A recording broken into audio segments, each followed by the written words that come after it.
When Professor Cliff Nass first started studying the interaction between humans and computers, he had no idea that his discoveries would have a profound impact on how we actually work together as human beings. In other words, how do you build a great relationship? Here are 5 key ways that you can think about building the best relationship in your work and life. So there are 5 chapters in the book, each which cover a different and important aspect of human relationships in the office.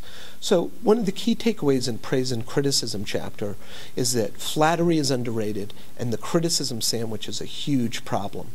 These are the 2 prescriptions we don't hear very often, that is, praise people all the time and don't use a criticism sandwich. But in fact, the research clearly shows that flattery is fantastic and the criticism sandwich is bad.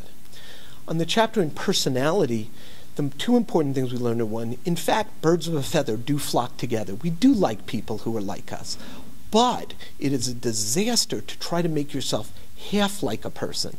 If you can't go the whole way, then you're better off being consistent. Inconsistency is the single most dangerous, untrustworthy thing people can do.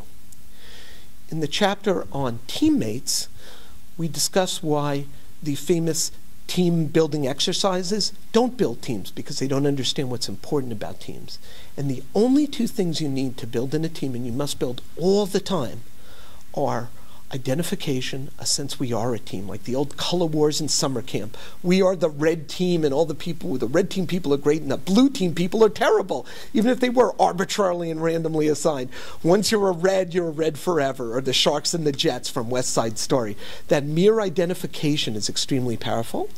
And the second one is interdependence. We need each other to succeed. Team building exercises don't do either of those. In fact, they do the opposite.